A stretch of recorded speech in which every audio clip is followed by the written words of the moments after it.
Hi everyone, it's Elon again. This is part 4 of my video log of life here in Japan.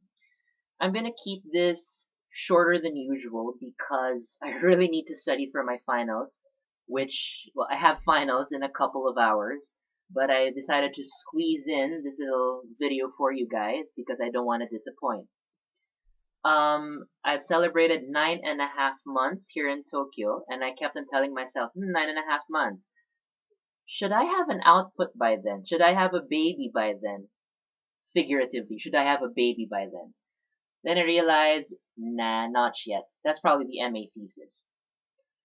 Second, I'm gonna make this video for Father's Day. Now I know Father's Day has already passed, and I wasn't even supposed to make a video on it. I didn't even want to talk about it because I felt it was such a commercialized um, event. But with all the status updates that I've been seeing on Facebook and all the people changing their profile pictures into one of them with their dads when they were much younger, or when their dads were much younger and handsome, or when their dads were still alive, I figured, okay, I'm going to talk about this. What's going to make my video log slightly more different is that I'm going to talk about myself, and then I'm going to talk about kids who might find themselves in the same situation that I did many years ago. I lost my dad when I was 19, and that was quite a blow for us because that was perhaps the closest death in my family. I lost one of my parents. I lost the man from whom I got my name, both my first name and my surname, and from whom I got this face. My mother keeps on telling me that whenever she sees me, I am the spitting image of my dad, and it's as though my dad were still alive because I still breathe. Apparently, we have the same eyes, the same eyebrows, the way they snap and flash, the way I look at people when I'm in a bad mood, the way I brood. It's all my dad, apparently. So I really am my father's son, without a doubt. I was never close to my father, and I don't want to get into details as to why. Suffice to say, we were two very different people.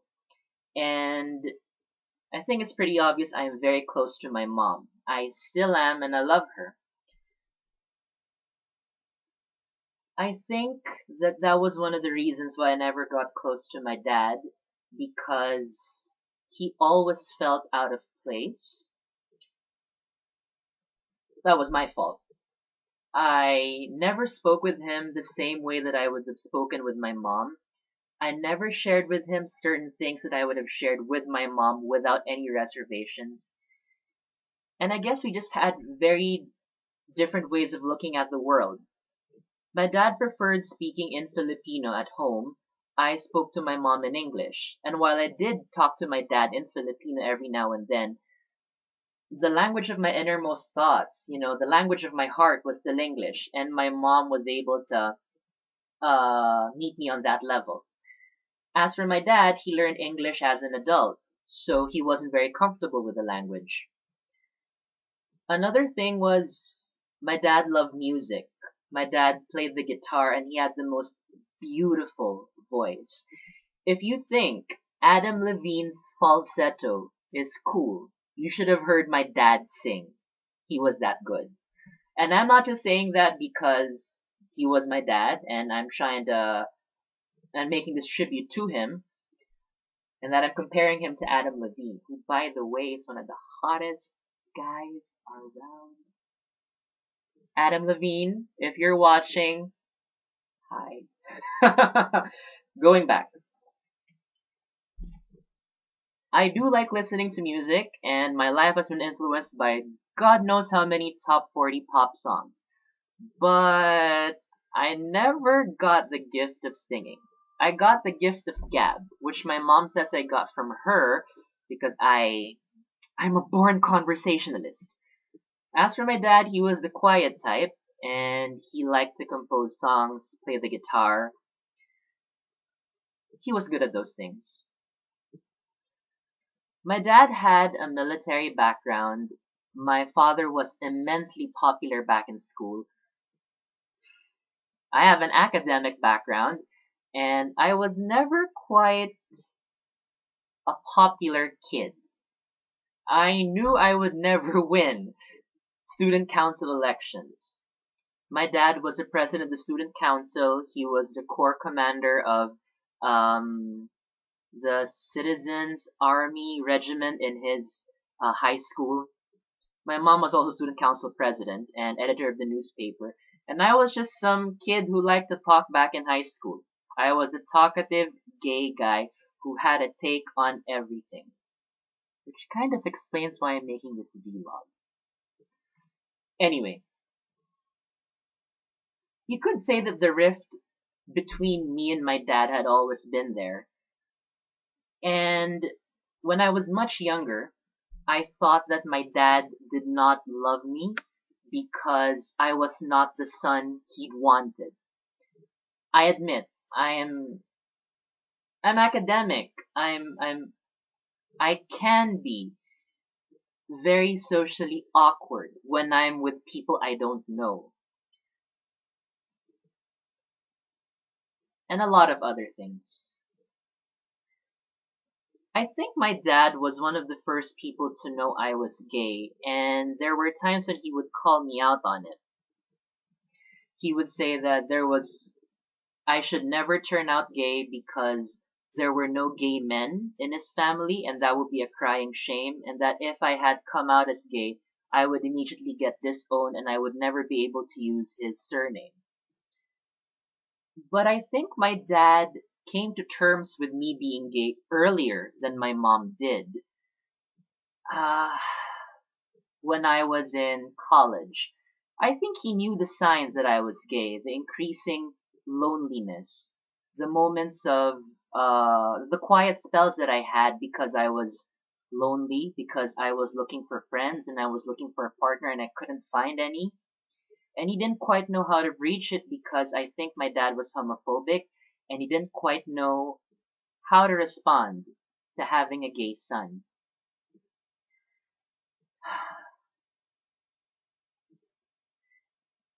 It's a bit difficult talking about that time I had with my dad, but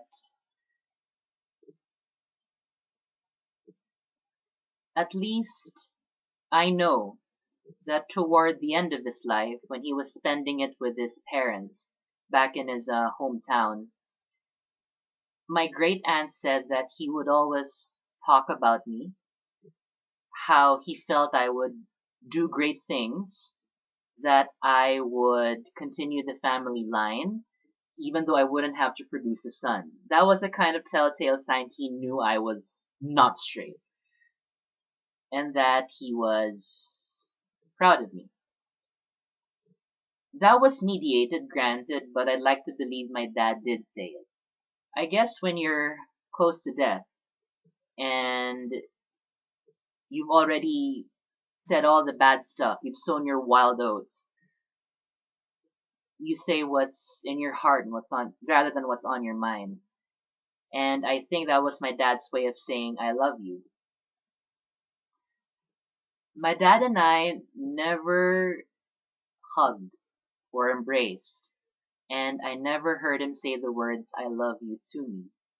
He had always said, make me proud, I'm glad you're doing this, work hard, don't do what I did, all the bad stuff that he'd done, the naughty stuff, which I could not relate to, by the way.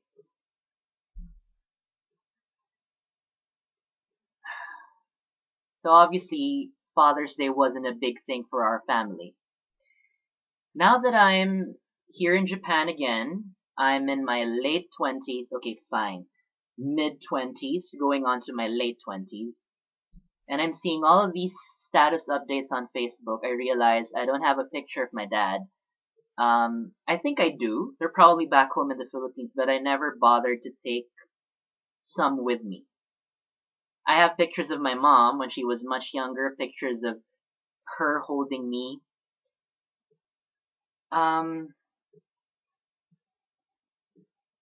I guess all I can say now is I wish my dad were here to see me, that I'm surviving 9.5 months in Tokyo, that I'm pursuing my dreams, that I have officially come out to our family because my mom knows I'm gay officially, and I wish I could tell him to his face as well, Pa, I'm gay, but you know what?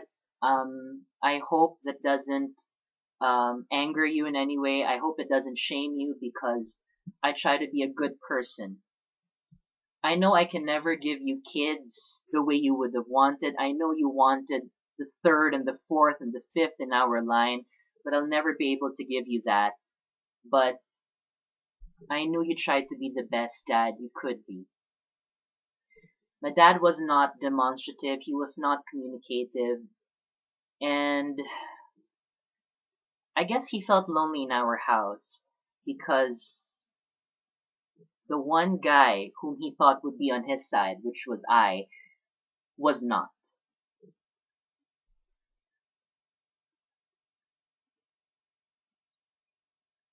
To those of you who are watching, if you're a father or if you're about to become a father, love your sons, love your daughters, especially if you have a gay son or you think you have a gay son, love them because I can assure you they love you back.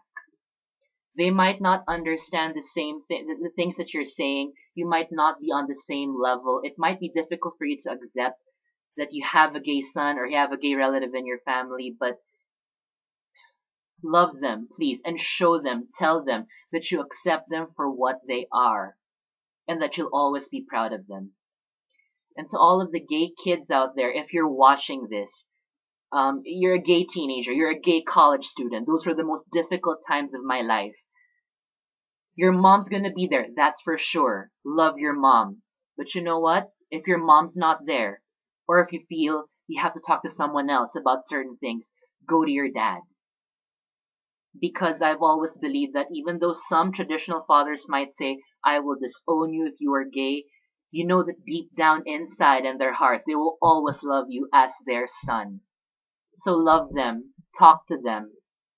And if your father had done something wrong to you or to your mother or to someone you loved, if your father had abandoned you, forgive him, love him still. It's been very difficult for me. It's been a long process for me to forgive my dad for all of his shortcomings. And I'm coming to realize now, only now that I'm in my 20s, my late 20s, that I was also partly to blame because I pushed him away. Don't push away your dad. He's your only dad. Without him, there couldn't have been a you. If your dad had not loved your mom, there couldn't have been a you.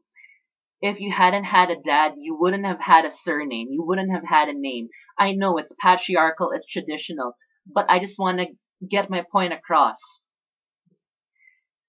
You might be harboring those feelings of resentment if your father was not there, but be there for your dad because you never know when you might want to tell him you love him so much, but you cannot because he's no longer there.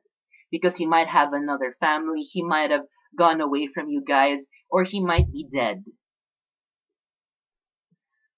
All I'm saying is on Father's Day, it's not just about the good memories, the hugs, the moments that you went out to the beach, or you went to a whorehouse, or, lost your virginity there, and you had your first beer, your first drink.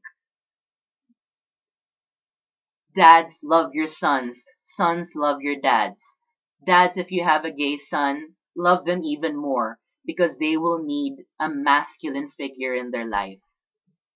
I knew I was searching for one for the longest time and I couldn't find it.